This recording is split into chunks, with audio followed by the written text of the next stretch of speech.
Welcome back to my class. In today's class, we'll learn about the zones of root, which is one of the part of morphology of flowering plants.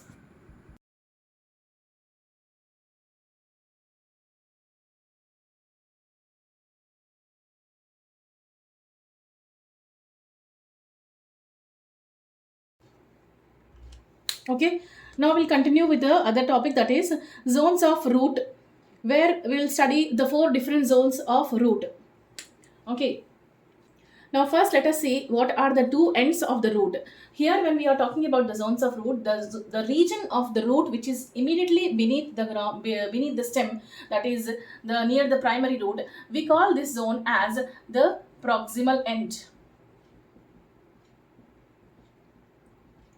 Proximal end, right? And the far away of the root system, root zone, which is very far from the prime base of the root, we call this end as the distal end. Distal, which is very at a distance to the proximal end. Proximal end is the starting point of the root in the primary root, and the distal end is the tip or the apex of the root, which is present at a far distance from the proximal end. Right, now we'll move on to the zones. There are four important zones of the root. First we'll talk about the, that is first zone, which is at the apex of the root, is called as the root cap. Then the next zone immediately to the root cap is the zone of meristematic activity. Then the third zone, which is from here, covering till from here till here, that is the zone of elongation. Then the last one is the zone of maturation. Right?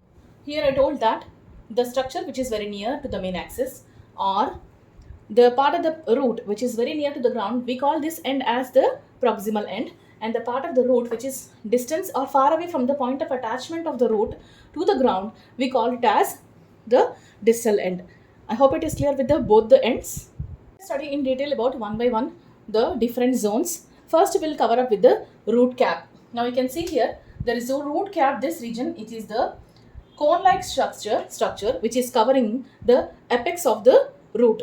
Now this covering which is at the apex of the root will protect the root, because as it is penetrating deep inside the soil, the cells of this region will get degenerated, and hence it needs a protection in the form of a cover. We call that as a root cap. The first point here in the root cap comes is the cells are living. The cells are living, and these cells are made of parenchyma.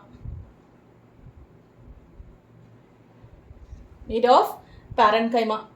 So as I told that the root cap is the outermost covering, which is protecting the apex of the root, and it is getting continuously degenerated. So what it has to be, it has the cells in this zone has to be continuously, they have to make their own new cells. So that means it is getting regenerated again and again. The cells here are getting regenerated here, because it's making way through the soil, the cells here gets degenerated, because as the soil is very hard and it's getting. So what is the shape? As I told, it is cone shape, so we call here it as the thimble like shape. Thimble shape, that is cone shape or thimble like shape. And what is the function of this root cap? The main function of this root cap is to protect the zone of meristematic activity, the zone which is present immediately next to the root cap. Protects the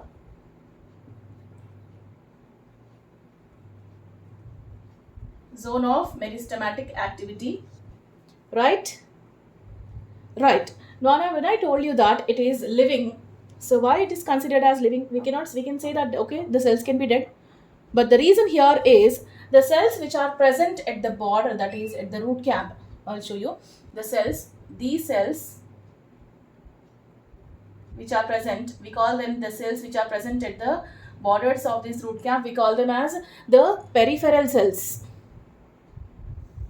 We call them as the peripheral cells. Now what is peripheral cells? These are the peripheral cells, and these cells are rich in Golgi bodies.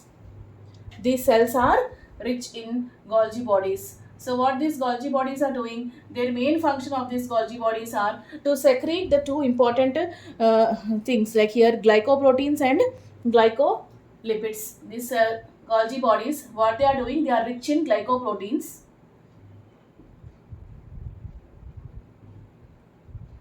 and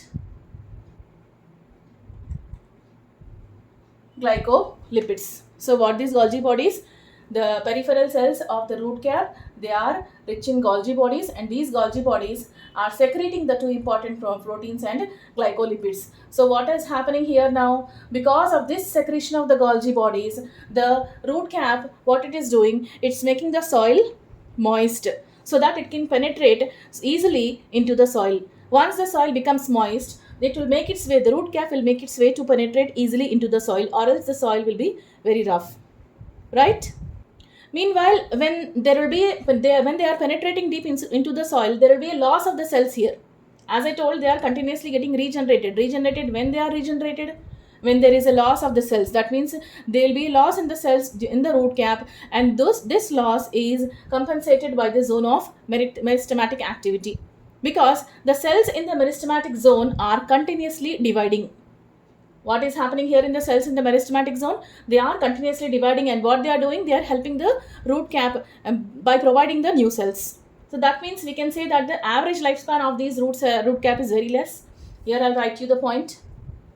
This is the point here is average lifespan is only 1 week for the root cap. Okay, the cells in the root cap, their average lifespan is only 1 week. This is about the root cap that is present in the terrestrial. There are some plants like screw pine. Okay, there are some plants like screw pine. The scientific name is Pandanus. Now these plants, they have the roots that are formed in the air. That is, they can form the roots outside the soil, like here. So they will form multiple root caps here. Once they reach the soil, there will be a number of root caps formed in the air until and unless they are touching the ground. So these root caps can be seen, multiple root caps can be seen in case of screw pine Pandanus. Now these are all about the plants which are on the terrestrial, that is on the ground, right? Now when we are talking about the aquatic plants, that is the floating plants.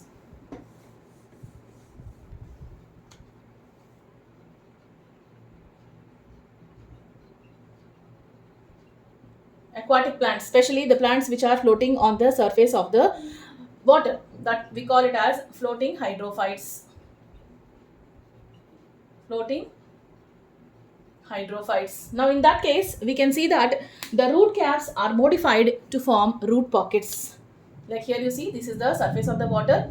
Okay, these are the root heads, or then at the apex of that one, the root caps gets modified onto a bag-like structure which are filled with the air, and these root caps, here in case of aquatic plants, we call them as root pockets. We call them as root pockets, which help in floating the plant on the surface of water, right? In case of root caps, once they are getting degenerated, they will again form the new cells. They will get regenerated again and again. That means the cells in the root cap, in case of terrestrial plants, they can form. But in case of aquatic plants, once the root pockets are damaged, they are not regenerated, and hence these are non-regeneratable.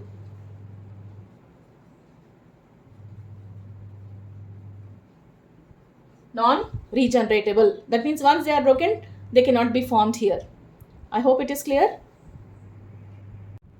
Now coming to the second zone, that is the zone of meristematic activity.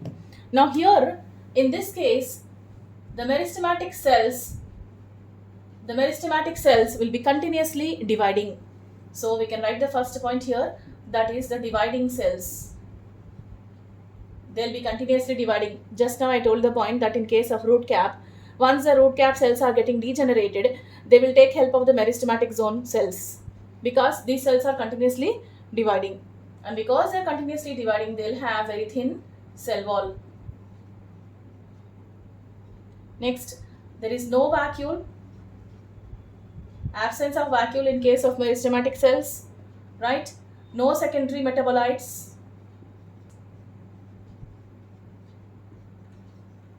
Okay, and hence once they, because all these are related to the dividing cells, because they are thin cell wall, no vacuole, secondary matter, they cannot carry anything inside because they are continuously dividing, and hence they are small in size.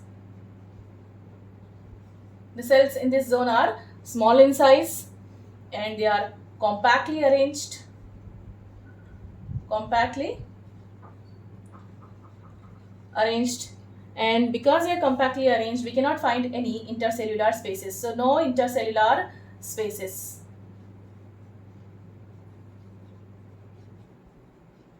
No intercellular spaces, and all the cells will have the same diameter, that means isodiametric in shape. Isodiametric in shape, right? That means mostly they can be oval or spherical in shape, and all of them are very small, compactly arranged without any intercellular spaces, right? And we can also find the prominent nucleus, prominent nucleus, and dense cytoplasm, dense cytoplasm, right? All these are the main characters of all the cells present in the meristematic cells.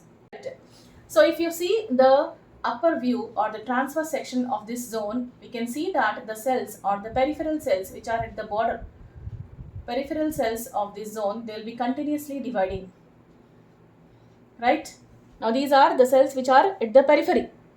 So once they are dividing, the cell which is at the proximal end, I hope you know, proximal end, this cell will move on to the end, the proximal region, or to the zone of meristematic activity. Now which is the region proximal to the meristematic activity? That is zone of elongation. Now this cell will become to the zone of elongation cell, right? Now this part here, this cell will move to the zone of elongation. That means the zone of meristematic activity is not only helping the root cap, but also it is helping the zone of elongation. Now the cell which is present this side will help to, like, the zone of, that is root cap, it will become the cell root cap cell.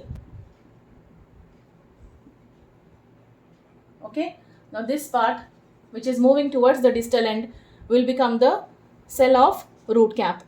Now these are all the peripheral cells which are continuously dividing, but there are certain cells which are at the center, which are not dividing, which are just present, but they still, we consider them as functional cells or living cells. Now these cells, or the cells which are present in the center, we call this center as the quiescent center.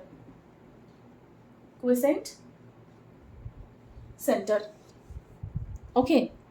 So what is happening in the quiescent center is the cells are in suspended animation. That means they will not divide until and unless the peripheral cells are getting damaged. Now here the cells in this center, okay, are in suspended animation. That means they'll get paused. So when they get divided, these cells will divide only when the peripheral cells are getting damaged due to any pressure, right? That means they will come immediately when the cells get damaged, they will divide and they will replenish the peripheral cells.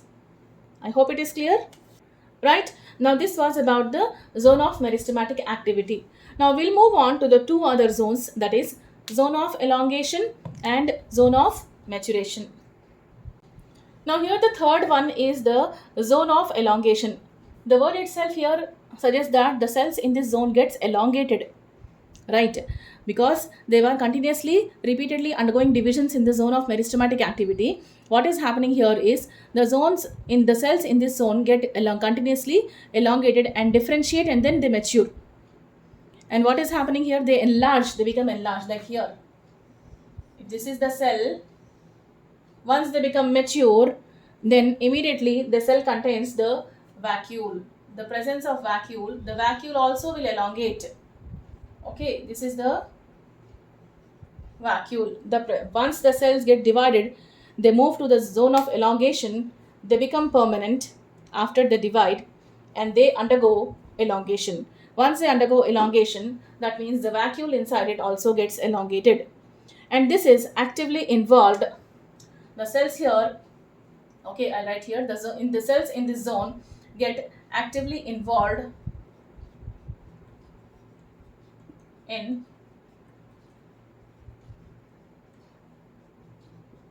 Absorption of water and minerals. Absorption of water and minerals.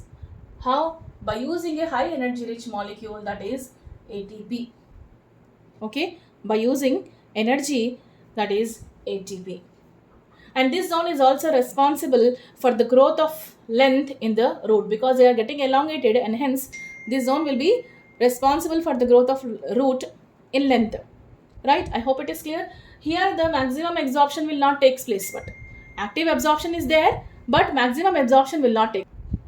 Active absorption is there, but maximum absorption will take place only in the zone of maturation. Now let us see that zone. Right? I hope it is clear. Now the fourth zone we have is zone of maturation. Now here the next zone, which is very proximal to the zone of elongation, we call that as zone of maturation. Now here the cells gets gradually matured, right? And in here we can see also the lateral roots and root heads. The first point we can write here is the cells mature. Once they are getting elongated, they will move on to the next zone, that is zone of maturation. Then in this region you can also find the epidermal hairs that are forming the fine and thin delicate root hairs. So lateral roots and root hairs you can find here. So lateral roots, the lateral roots are like, they originate from the pericycle. Originates from pericycle. This I have explained already in the types of root. So hence they are called as, they are endogenous in origin. They are endogenous in origin. When we are talking about the root hairs,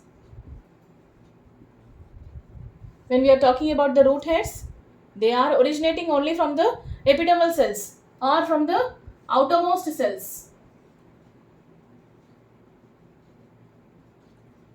This already we spoke. Outermost cells, and what they are called as, they are exogenous in origin. Exogenous in origin. These 2 points you need to remember. And these root hairs are also unicellular and unbranched. Unicellular, because they are originating only from the one single cell. Uni means single, one, cellular. And because they are originating, they will not have further branches, and hence they are unbranched. Right? This was about the zone of elongation and zone of maturation, and with this we finish with the regions of root. I hope it is clear. Thank you for watching.